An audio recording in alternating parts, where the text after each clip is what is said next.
Okay, so let me tell you what I see all the time. Tell me if this sounds familiar. A guy matches with someone, and he gets excited. She had a great profile, interesting photos, seems like she's totally his type. But soon the excitement fades as he sits there staring at his phone trying to figure out what to say. He wants to stand out, he wants to be clever, or funny, or memorable. And so he fires off one of these four mistakes. 1. He sends a hey and hopes she takes it from there. 2. He makes a joke that he thinks is hilarious but completely misses the mark. 3. He tries to be bold with something sexual to show confidence. Or 4. He attempts a playful insult because he heard somewhere that negging works. And then, nothing. The match just sits there, dead in the water, no response. Now, if this has happened to you multiple times, then you may start thinking the problem is that women are too picky or that the apps are broken. But that's not it. In this video, I'm going to break down exactly why these openers fail and what you should do instead. But first, you need to understand a concept called romantic tension, because at the end of the day, that's all a good opener creates. Let me explain.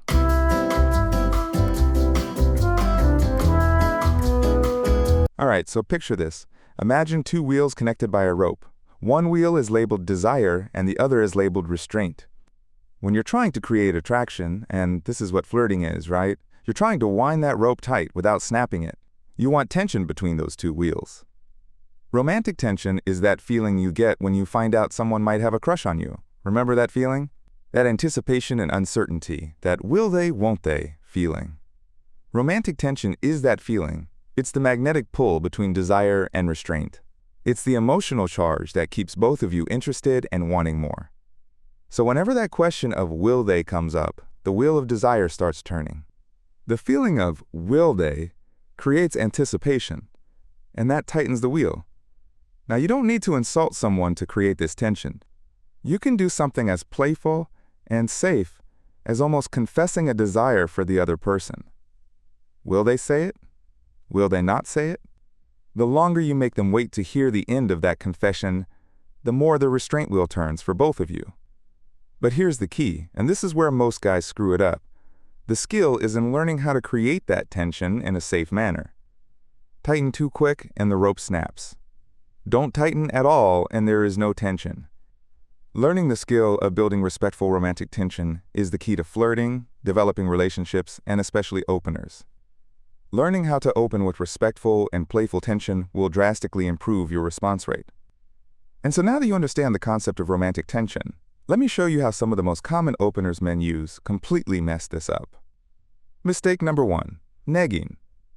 Alright, so in the late 1990s, there existed a group of multi-level marketers who sold men on the idea that subtly insulting a woman is a crucial skill in pickup artistry. Now, we could do an entire episode on negging, let me know in the comments if you want that. But these guys found that subtly insulting women would often help them get dates. And sometimes, it can work. But why? Negging works by creating romantic tension. You're winding that desire wheel. But here's the thing. This is not the 1990s anymore. And negging has since become an obvious, outdated, and disrespectful tool that I cannot discourage enough. Most women understand this tactic now. But don't mistake the tactic for the objective. The objective is romantic tension. Let me show you why negging used to work. When you say something like, "You're pretty cute for a girl who likes pumpkin spice lattes," or "That's a bold fashion choice," you're trying to create uncertainty about whether you're interested. You're trying to wind that desire wheel. But here's the problem. You're also showing a lack of respect. You're demonstrating that you're comfortable making someone uncomfortable. And women are incredibly attuned to this, right? Because for them, dating is about safety first. And so what if I told you there's a better way to turn the desire wheel and avoid the friend zone? What if I told you that you can create romantic tension without negging? You can express interest while providing time and space to build tension.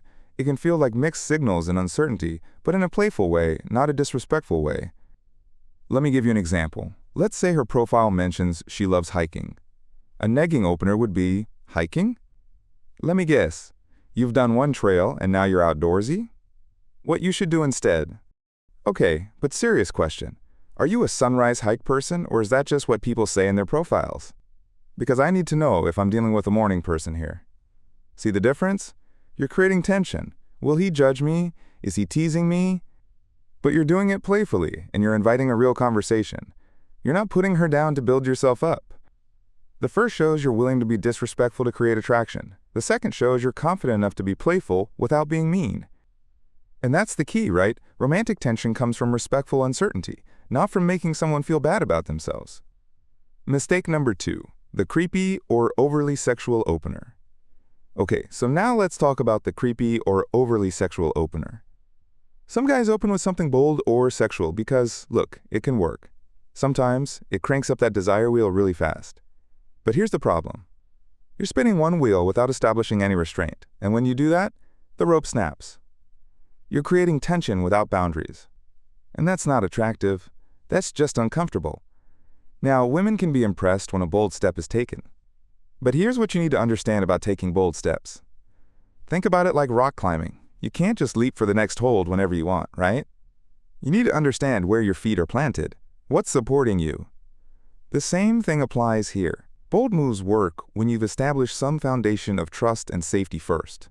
When both people feel secure enough to play. Opening with something sexual? You haven't planted your feet yet. You're just lunging without support. And that's when you fall. Let me give you some examples of what this looks like. That outfit will look great when I take you out. I know exactly how to please you. You're too hot to be single. What's wrong with you? Now here's the thing. When you send messages like these, you might think you're showing confidence. But there's a massive difference between confidence and creepiness. Real confidence, that's being comfortable with your authentic self. Creepiness, that's being comfortable making someone else uncomfortable. And women can tell the difference instantly. Here's what kills me about these openers. You're taking a huge risk for almost no reward. On one side, the potential reward. Maybe a date. Maybe she's into it. On the other side, the actual risk. Your time. Her respect. Your quality score with the algorithm. Getting reported. And that quality score? That's the killer. Most apps track your behavior. When you open with something risky or get reported, the algorithm labels you as a problem user. And you know what happens? You get matched with other problem users. Or you just get buried entirely. You're tanking your own chances before you even start. Now, I know what some of you are thinking, but what about good-looking guys? They can get away with this stuff. And yeah, there's some truth to that. It's called the halo effect. Attractive people get more benefit of the doubt. But here's what you're missing. Even if you're not the best-looking guy, you can still make someone feel safe and attractive. The key is showing you're confident enough to be playful without being aggressive. You don't need to skip boundaries to create chemistry. You can build up to bolder moves over time once you've established that foundation of trust. But opening with a sexual comment? That's not confidence. That's just showing her you're willing to make her uncomfortable to get what you want. And that's not going to work. Mistake number 3, the bad humor opener. All right, so let's talk about humor. This is one of the most common complaints I hear from women on dating apps. Bad humor openers. Now here's why humor is so important in the first place. You want to determine if you have a compatible sense of humor, right? Because think about it, how miserable it would be to be in a relationship where your partner is constantly offended at everything you say. But here's why most humor openers fail. Similar to taking bold steps, opening with a joke can easily go in the wrong direction. A good joke increases desire. A bad joke? It kills the tension. You may have a raunchy sense of humor while your match may be incredibly wholesome. And her profile makes no indication as to what her sense of humor is other than she wants a guy with a great sense of humor. Displaying your sense of humor is tempting in these scenarios, but there are so many ways this can go wrong it often feels like a trap. So here's my advice. First, don't make a joke unless you are confident you share the same sense of humor. Now, we can make an entire video on humor types. Again, let me know in the comments if you want this, but generally, psychologists divide humor into 4 main types. 1. Affiliative, using friendly relationship-building humor, being inclusive and lighthearted, using inside jokes. 2. Self-enhancing, using humor to cope with stress and maintain optimism. 3. Aggressive, humor at someone else's expense. This can include sarcasm and ridicule. 4. Self-defeating, putting yourself down to gain approval or protect from criticism. Now here's what's interesting. While many people think of humor as the flavors, dark humor, satire, wholesome, or raunchy, who you're making fun of probably is way more important than your flavor.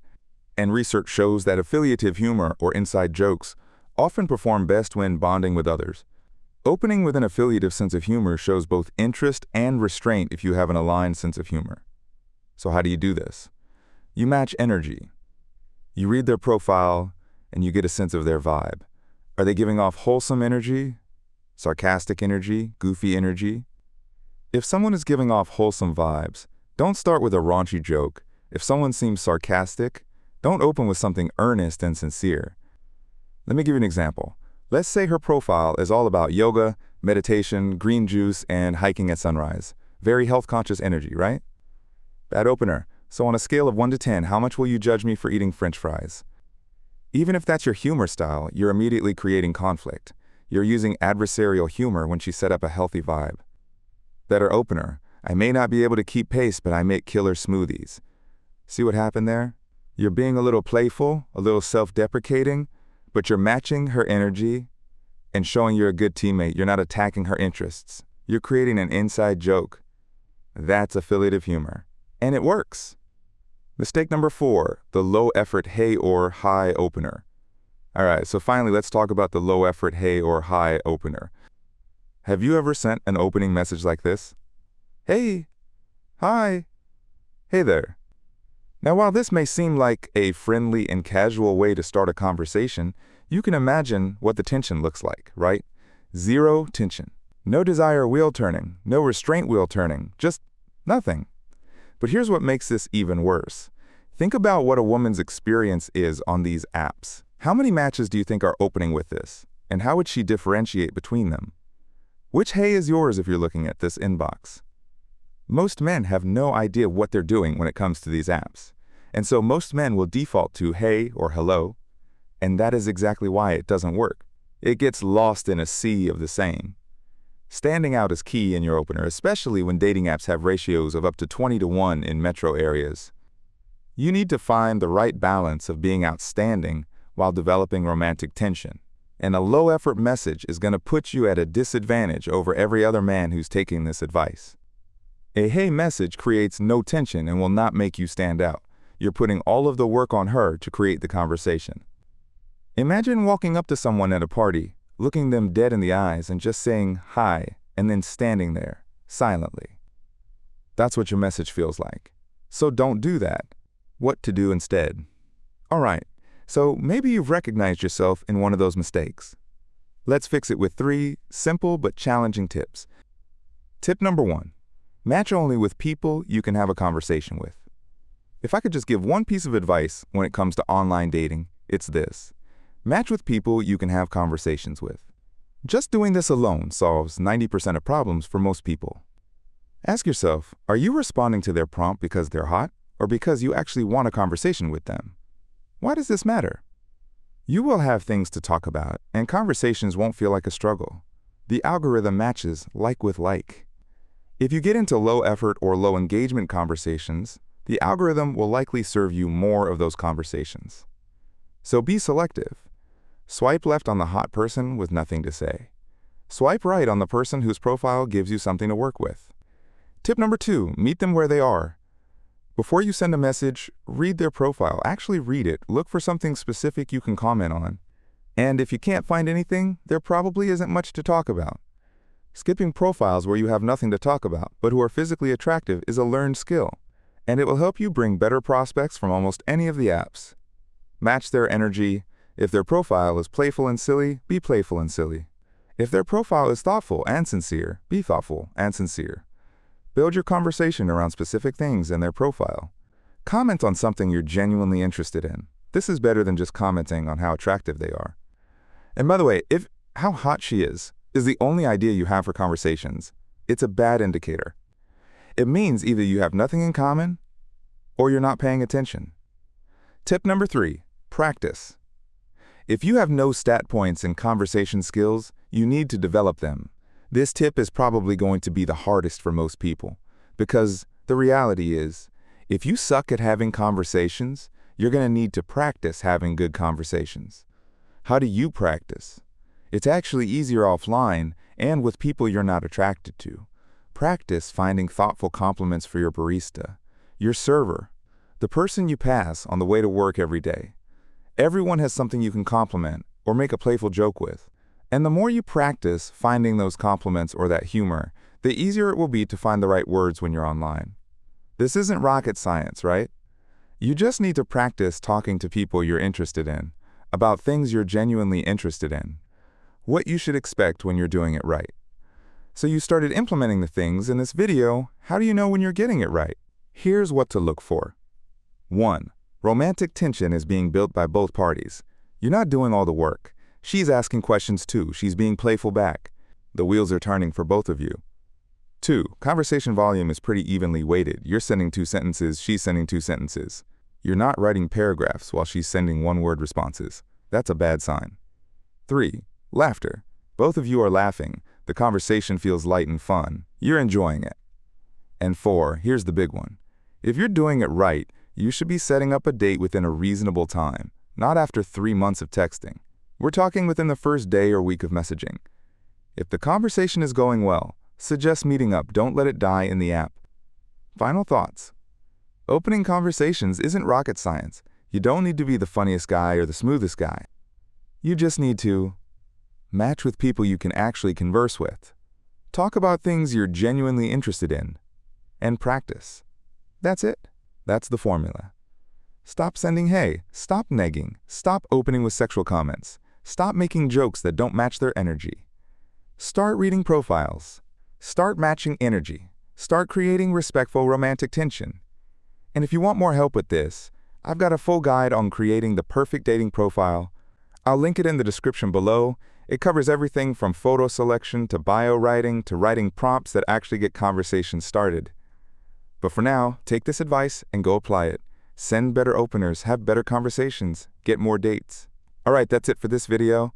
If this was helpful, hit that like button, subscribe for more dating advice, and let me know in the comments, which of these mistakes have you been making? I'll see you in the next one.